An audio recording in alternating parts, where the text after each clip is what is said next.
নবীজি বলেছেন আল্লাহ যাকে ভালোবাসে মহান রব্বুল আলামিন তাকে তার এই রকম রহমতের মজলিসে নিয়ে এসে বসে দেয়। বলুন আলহামদুলিল্লাহ।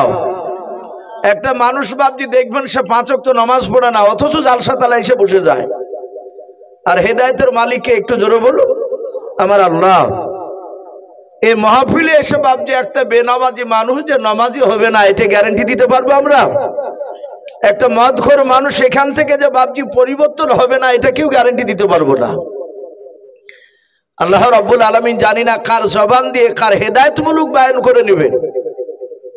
দুটো কথাতে হয়তো বাপজি সে ব্যক্তি ঈমান নিয়ে চলে আসবে। আল্লাহ বলছেন মাইয়াহদিহিল্লাহু ফালা মুযিল্লা লাহু ওয়া মা ইউদ্লিলহু ফালা হাদিয়া লাহু। আল্লাহ বলছেন আমি যাকে হেদায়েত করব পৃথিবীর কোনো বেটা নাই তাকে বাপজি গোমরা বানাতে, আর যাকে আমি গোমরা বানাবো পৃথিবীর মানুষ নাই তাকে হেদায়েত বানাবে। তাই ভাই এই জালসার মাহফিলে আমরা ইচ্ছাকৃত আসতে পারিনি, আল্লাহ নিশ্চয় ভালোবাসেন বলে নিয়ে এসেছে। বহু মানুষ বাপজি রাস্তা দিয়ে ঘোরাফেরা করছে, সবাই আসবে না, তা আমরা এসে বসতে পেরেছি। তাই মহান রব্বুল আলামিনের দরবারে শুকরিয়া স্বরূপ আদায় করে বলুন আলহামদুলিল্লাহ। আর একটু প্রাণ ভরে বলুন আলহামদুলিল্লাহ। তারপরে পরে আপনার আমার নবী, যিনি ধর্মের গুরু, বিশ্ববরণ্য নেতা, নবিকুল শিরোমণি পয়গম্বর আজম, যিনি সৈয়দুল মুরসালিন ও খাতামান নবীর, যিনি হাবিবে কিবরিয়া আশরাফুল আম্বিয়া, যিনি হায়াতুন নবী, জিন্দা নবী, জনাবে মোহাম্মদ রাসূলুল্লাহ সাল্লাল্লাহু তাআলা আলাইহি ওয়াসাল্লামের উপরে অগণিত দ্রুদ ও সালাম বর্ষিত হোক, বলুন আল্লাহুম্মা আমিন। ইসলাম দরুদি বাপজি ভাইরা, আমি আপনাদের সম্মুখে কুরআনুল কারীম থেকে কয়েকটা এত টুকরা আমি তেলাওয়াত করেছি। তারপরে পরে বিশ্ব নবীজির পবিত্র জবান থেকে মাত্র 2টা হাদিসের টুকরা পাঠ করেছি। আমার পূর্বেকার বক্তা মাওলানা ভাই উনি আলোচনা করছিলেন শেষের বেলায় বাপজি 3টে নসিহতের কথা আপনাদেরকে বলছিলেন, খুব মূল্যবান কথা। হয়তো আমরা বাহির থেকে এসেছি, আপনারা অনেকেই চেয়ে আছেন যে বিদেশি বক্তারা কখন উঠবে। উনি যে কথা বলছিলেন আমরা সেই কথাই বলবো, কিন্তু অনেকে হয়তো এলাকার বলে হয়তো মানুষ অনেকে গুরুত্ব দিতে চাই না আমরা, কিন্তু না, আমরা দেখবো তার কথাগুলো সহি শুদ্ধ কিনা, কোরআন এবং যদি সুন্নাত মোতাবেক যদি কথা হয়, সে দেশেরই ছিল হোক না কেন আমরা আমল করব, বলুন ইনশাআল্লাহ। এটা আমাদের কর্তব্য, দরকার।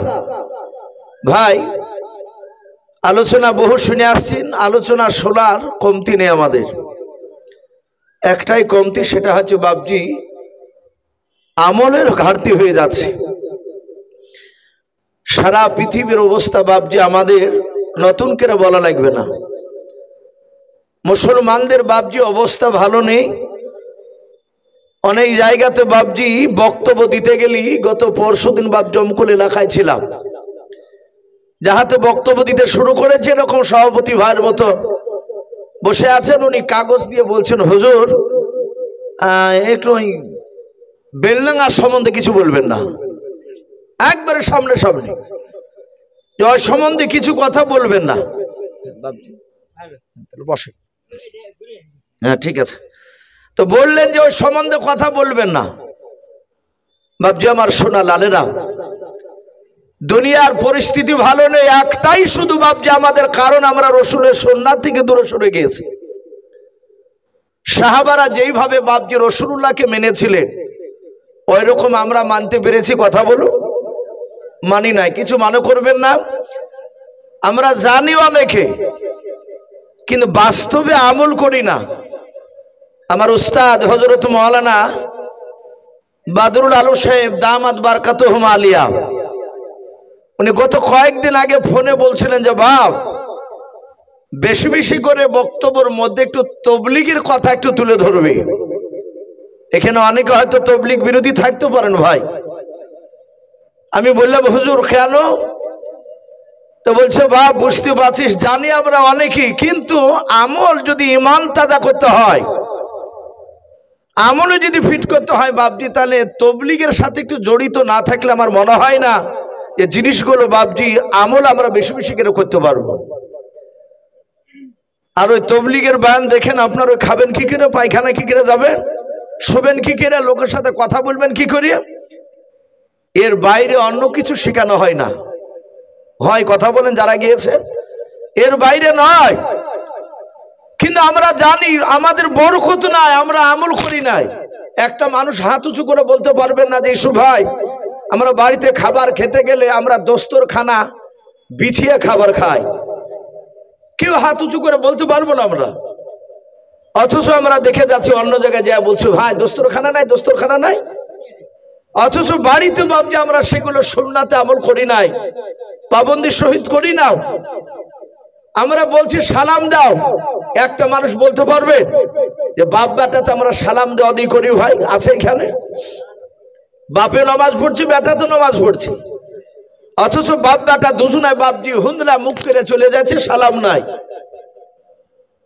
আমি বহু জায়গায় জিজ্ঞাসা করেছি, হাত তুলেছি, শুধু একটা জায়গায় আমি বীরভূমে মোহাম্মদ বাজার থেকে ভিতরে বাপজি 16 কিলোমিটার ভিতরে সেরেন্ডা বলে একটা গ্রামে জালসায় কয়েক হাজার মানুষ, একটা মানুষ হাত উঁচু করে বলেছিলেন ইসু ভাই আমি আমার ছেলেকে আমি সালাম দিই, ছেলে আমাকে দেয়, আমি বিবিকে সালাম দিই, বিবি আমাকে দেয়। এ কয়েক বছর থেকে ঘুরতে গিয়ে বাপজি ওটা দেখেছে। আমি অনেক আলেমকে দেখেছি, আলেমরাও দেয় না বাব্বাটায়, বলে লজ্জা লাগে তাই বলে। অনেকে বলে যে সালাম দেওয়ার আলেমদের কথা বলেন কেন? বাপজি আমার সোনা লালেরা, আমি ছেড়ে কথা বলি না। সাধারণ লোককে বিড়ি খাওয়ার লেগে বারণ করবা, তুমি বেটা গুল করবা, ওগুলো আলেম বলে তোমার তো ছাড় নয়। ওর যদি বিড়ি খাওয়া গুনাহ হয় তাহলে তোমারও তো গুল খাওয়া গুনাহ হবে। স্টেজ থেকে নেমেছে এক মৌলানা পেশ পেশ যায় মসজিদে যে বলছে হুজুর আমাদের বিরোধিতা শুরু করলেন, আপনি খান না বলিয়ে। আচ্ছা ভাই বিরোধিতা করেনি তো, রহমতের ফেরেশতা সম্পর্কে আলোচনা করতে গিয়ে গুলের কথা উঠেছিল, বিড়ি খাওয়ার কথা উঠেছিল। বাপজি আমল সবাইকে করা লাগবে।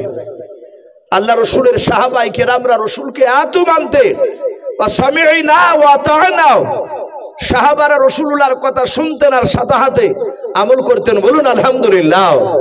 আল্লাহর নবী জনাবে মুহাম্মদ রাসূলুল্লাহ সাল্লাল্লাহু তাআলা আলাইহি ওয়াসাল্লাম, বিশ্ব দরিদ্র নবী জনাবে মুহাম্মদ রাসূলুল্লাহ সাল্লাল্লাহু আলাইহি ওয়াসাল্লাম, তিনি মসজিদে নববীতে আলোচনা করছিলেন, সাহাবাদের কিনে কথা বলছিলেন।